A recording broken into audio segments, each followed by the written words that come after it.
ವಿನೂತನ ವೇಷದಲ್ಲಿ ಕುತ್ಬುದ್ದೀನ್ ಖಾಜಿ. ಯಲ್ಲಮ್ಮನಿಗೆ ರೈಲು ಬೇಕೆಂದು ಪರಶುರಾಮನ ವೇಷ ತೊಟ್ಟು ಪ್ರತಿಭಟಿಸಿದ ಖಾಜಿ. ಹೌದು ವೀಕ್ಷಕರೇ, ಸೌದತ್ತಿ ಯಲ್ಲಮ್ಮನಿಗೆ ರೈಲು ಬೇಕೆಂದು ಪರಶುರಾಮನ ವೇಷ ತೊಟ್ಟು ವಿಶೇಷವಾಗಿ ಪ್ರತಿಭಟಿಸುತ್ತಿರುವ ರಾಜ್ಯ ರೈಲ್ವೆ ಅಭಿವೃದ್ಧಿ ಹೋರಾಟ ಸಮಿತಿ ರಾಜ್ಯಾಧ್ಯಕ್ಷರಾದ ಕುತ್ಬುದ್ದೀನ್ ಖಾಜಿ. ಲೋಕಾಪುರದಿಂದ ರಾಮದುರ್ಗ ಸೌದತ್ತಿ ಮಾರ್ಗವಾಗಿ ಧಾರವಾಡ ರೈಲ್ವೆ ಮಾರ್ಗ ಕೂಡಲೇ ಅನುಷ್ಠಾನಗೊಳಿಸಬೇಕೆಂದು ಒತ್ತಾಯಿಸಿ ಗುರುವಾರ ಸೌದತ್ತಿ ಪಟ್ಟಣದಲ್ಲಿ ಕುತ್ಬುದ್ದೀನ್ ಖಾಜಿ ಅವರ ನೇತೃತ್ವದಲ್ಲಿ ಅನಿರ್ದಿಷ್ಟಾವಧಿ ಸತ್ಯಾಗ್ರಹ ನಡೆಸಲಾಗುತ್ತಿದೆ. ಈ ಒಂದು ಹೋರಾಟದಲ್ಲಿ ಕುತ್ಬುದ್ದೀನ್ ಖಾಜಿ ಅವರು ಪರಶುರಾಮನ ವೇಷ ತೊಟ್ಟು ವಿಶೇಷವಾಗಿ ಪ್ರತಿಭಟಿಸುವ ಮೂಲಕ ಎಲ್ಲರ ಗಮನ ಸೆಳೆದಿದ್ದಾರೆ. ಗುರುವಾರ ಮುಂಜಾನೆ ಪರಶುರಾಮನ ವೇಷದಲ್ಲಿ ಶ್ರೀ ಯಲ್ಲಮ್ಮ ದೇವಸ್ಥಾನಕ್ಕೆ ಭೇಟಿ ನೀಡಿದ ಅವರು ಯಲ್ಲಮ್ಮ ದೇವಿಯ ದರ್ಶನ ಪಡೆದು ಅಲ್ಲಿಂದ ಪಾದಯಾತ್ರೆ ಮೂಲಕ ಪಟ್ಟಣದ ಗಾಂಧಿ ಚೌಕ್ನಲ್ಲಿನ ಹೋರಾಟದ ವೇದಿಕೆಗೆ ಆಗಮಿಸಿ ಅನಿರ್ದಿಷ್ಟಾವಧಿ ಸತ್ಯಾಗ್ರಹವನ್ನ ನಡೆಸುತ್ತಿದ್ದಾರೆ. ಈ ಒಂದು ಹೋರಾಟಕ್ಕೆ ರಾಮದುರ್ಗ ರೈಲ್ವೆ ಹೋರಾಟ ಕ್ರಿಯಾ ಸಮಿತಿಯ ಮುಖಂಡರಾದ ಶಫಿ ಬೆಣ್ಣಿ ಅವರು ಮಾತನಾಡಿ ಬೆಂಬಲಿಸಿದರು. ಈ ಸಂದರ್ಭದಲ್ಲಿ ಸೌದತ್ತಿ ತಾಲೂಕಿನ ವಿವಿಧ ಸಂಘಟನೆಗಳು, ಮುಖಂಡರು, ರಾಮದುರ್ಗ ಮತ್ತು ಸೌದತ್ತಿ ರೈಲು ಹೋರಾಟ ಸಮಿತಿ ಪದಾಧಿಕಾರಿಗಳು ಹಾಗೂ ಸಾರ್ವಜನಿಕರು ಕುತ್ಬುದ್ದೀನ್ ಖಾಜಿ ಅವರಿಗೆ ಸಾಥ್ ನೀಡಿದ್ದಾರೆ. ಸೌದತ್ತಿ ಯಲ್ಲಮ್ಮನ ಆಶೀರ್ವಾದ ಪಡೆದುಕೊಂಡು ಇದೇ ಸ್ಥಳದಲ್ಲಿ ಲೋಕಾಪುರ ಧಾರವಾಡ ರೈಲ್ವೆ ಮಾರ್ಗ ಅನುಷ್ಠಾನಕ್ಕೆ ತರಬೇಕು. 2019 ರೈಲ್ವೆ ಮುಂಗಡ ಪತ್ರದಲ್ಲಿ ಯಾವ ಯೋಜನೆ ರಿಜೆಕ್ಟ್ ಯಾಕಾಯ್ತು ಅನ್ನುವಂಥ ತೀರ್ಮಾನಕ್ಕೆ ಇಲ್ಲಿ ಸತ್ಯಾಗ್ರಹ ಪ್ರಾರಂಭ ಮಾಡಿದ್ದೀವಿ. ಒಂದು ವರ್ಷದೊಳಗೆ ಸೌದತ್ತಿ ಯಲ್ಲಮ್ಮನ ಆಶೀರ್ವಾದದಿಂದ ಇವತ್ತು ಈ ಲೋಕಾಪುರ ಧಾರವಾಡ ಸೌದತ್ತಿ ಯಲ್ಲಮ್ಮ ರಾಮದುರ್ಗ ಮಾರ್ಗ ಕೇಂದ್ರ ಸರ್ಕಾರ ಅನುಮೋದನೆಗೆ ಒಳಪಡುವ ಒಂದು ಹಂತದೊಳಗೆ ತಲುಪಿದ್ದು ಭಾಳ ಒಂದು ಸಂತೋಷದ ಸಂಗತಿ. ಇವತ್ತು ನಾವು ಒಂದು ವರ್ಷದೊಳಗೆ ಈ ಯೋಜನೆ ಕಾರ್ಯರೂಪಕ್ಕೆ ತರುವ ಮಟ್ಟದೊಳಗೆ ಒಂದು ರಾಮದುರ್ಗ, ಒಂದು ಸೌದತ್ತಿ ನಗರಗಳ ಹೋರಾಟ ಸಮಿತಿಯ ಸದಸ್ಯರು, ಮುಖಂಡರುಗಳ ಜೊತೆ ಪ್ರಯತ್ನ ಮಾಡಿ ಇಲ್ಲಿವರೆಗೂ ಬಂದೈತಂದರೆ ಇವತ್ತು ಅದೇ ಸೌದತ್ತಿ ಯಲ್ಲಮ್ಮ ತನ್ನ ಮಗನ ರೂಪದಲ್ಲಿ, ತಮ್ಮ ಮಗನ ಒಂದು ಪೋಷಾಕದಲ್ಲಿ ಒಂದು ನನಗೆ ಇವತ್ತು ಇಲ್ಲೇ ಒಂದು ಹೋರಾಟ ಪ್ರಾರಂಭ ಮಾಡೋಕ್ಕೆ ಅವಕಾಶ ಕೊಟ್ಟಿದ್ದಾಳೆ. ಅದು ಕೇಂದ್ರದಾಗ ಏನು ಇವತ್ತು ರೈಲ್ವೆ ಮುಂಗಡ ಪತ್ರ ಬರುತ್ತೆ, ಕೇಂದ್ರದೊಳಗೆ ಮುಂಗಡ ಪತ್ರ ಅದ. ಆ ಒಂದು ಮುಂಗಡ ಪತ್ರದಲ್ಲಿ ಈ ರೈಲ್ವೆ ಮಾರ್ಗ ಅನುಷ್ಠಾನಗೊಳಿಸಬೇಕು, ಈ ಮಾರ್ಗ ಕಾರ್ಯರೂಪಕ್ಕೆ ತರಬೇಕು ಅಂಥೇಳಿ ಇವತ್ತು ನಾವು ಪರಶುರಾಮನ ಒಂದು ವೇಷದಲ್ಲಿ ಯಲ್ಲಮ್ಮನ ಆದೇಶದ ಮೇರೆಗೆ ನಾವು ಇಲ್ಲಿ ಕೂತೀವಿ. ಖಂಡಿತವಾಗಿ ಈ ಯೋಜನೆ ಈ ಒಂದು 2026 ಮುಂಗಡ ಪತ್ರದಲ್ಲಿ ಅನುಷ್ಠಾನಕ್ಕೆ ಬರೋದ್ರಲ್ಲಿ ಎರಡನೇ ಮಾತಿಲ್ಲ ಅನ್ನುವಂಥ ಮಾತನ್ನು ಹೇಳ್ತೀನಿ. ರಾಮದುರ್ಗ ಭಾರತ ದೇಶದ ಎರಡನೇ ಅಯೋಧ್ಯೆ ಆದಂತ ಶಬರಿ ದೇವಸ್ಥಾನ ಹಾಗೂ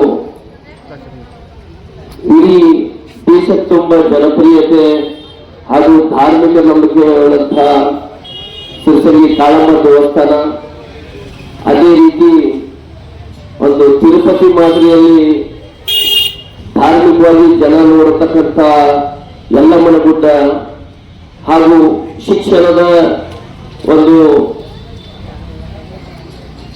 ದೊಡ್ಡ ಪ್ರಮಾಣದಲ್ಲಿ ಬಡವರಿಗೆ ಹಾಗೂ ಎಲ್ಲ ಸಮಾಜದವರಿಗೆ ಅನುಕೂಲ ಆದಂತಹ ಶಿಕ್ಷಣವನ್ನು ಧಾರವಾಡದಲ್ಲಿ ಪಡೆಯತಕ್ಕಂಥ ವಿದ್ಯಾಲಯದಲ್ಲಿ ಲೋಕಾಪುರ, ರಾಮದುರ್ಗ, ಶಬರಿ ದೇವಸ್ಥಾನ, ಸಿರ್ಸಂಗಿ ಕಾಳಮ್ಮ ದೇವಸ್ಥಾನ, ಯಲ್ಲಮ್ಮನ ದೇವಸ್ಥಾನ ಹಾಗೂ ಧಾರವಾಡ ಸೇರ್ತಕ್ಕಂಥ ಈ ರೈಲು ಮಾರ್ಗ 20ರಿಂದ 25 ವರ್ಷದಿಂದ ಹೋರಾಟ ನಡೆದಿದೆ.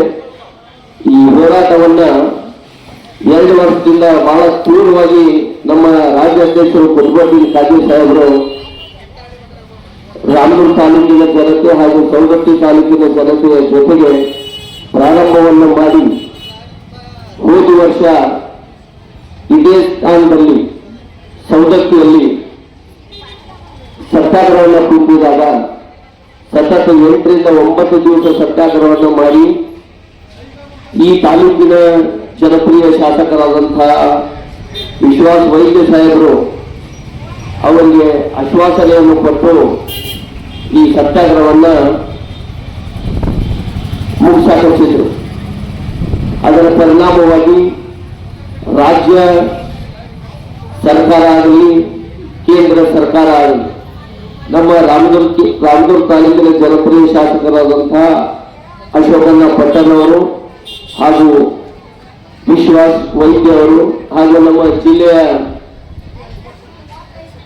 ಉಸ್ತುವಾರಿ ಮಂತ್ರಿಗಳಾದಂತಹ ಸತೀಶಣ್ಣ ಜಾರಕಿಹೊಳಿ ಅವರು ಅವರ ಪ್ರಯತ್ನದಿಂದ ರಾಜ್ಯ ಸರ್ಕಾರಕ್ಕೆ ಈ ಮನವಿಗಳನ್ನು ತಲುಪಿ ನಮ್ಮ ರಾಜ್ಯದ ಜನಪ್ರಿಯ ಮುಖ್ಯಮಂತ್ರಿ ಆದಂತಹ ಶ್ರೀಮಾನ್ ಸಿದ್ದರಾಮಯ್ಯ ಸಾಹೇಬರು ಜಮಖಂಡಿಗೆ ಬಂಡಿಗಡಿ ದೇವಸ್ಥಾನಕ್ಕೆ ಬಂದಾಗ ನಮ್ಮ ರಾಜ್ಯ ಅಧ್ಯಕ್ಷರು ಭೇಟಿಯಾಗಿ ಮನವಿಯನ್ನು ಕೊಟ್ಟಾಗ ಹಾಗೂ ಅದೇ ರೀತಿ ರಾಮದುರ್ಗ ತಾಲೂಕಿನ ಶಾಸಕರು, ಸವದತ್ತಿ ತಾಲೂಕಿನ ಶಾಸಕರು, ಬೆಳಗಾವಿ ಜಿಲ್ಲಾ ಉಸ್ತುವಾರಿ ಮಂತ್ರಿಗಳ ಪತ್ರಗಳನ್ನ ಮುಖ್ಯಮಂತ್ರಿಯವರು ಅವಲೋಕಿಸಿ ಅವರು ಮೂಲಭೂತ ಸೌಕರ್ಯ ಇಲಾಖೆಯ ಮಂತ್ರಿ ಆದಂತಹ ಎಂ.ಬಿ. ಪಾಟೀಲ್ ಸಾಹೇಬರಿಗೆ ಸಿದ್ದರಾಮಯ್ಯ ಸಾಹೇಬರನ್ನು ಮನವಿಯನ್ನು ಮಾಡ್ತಾರೆ.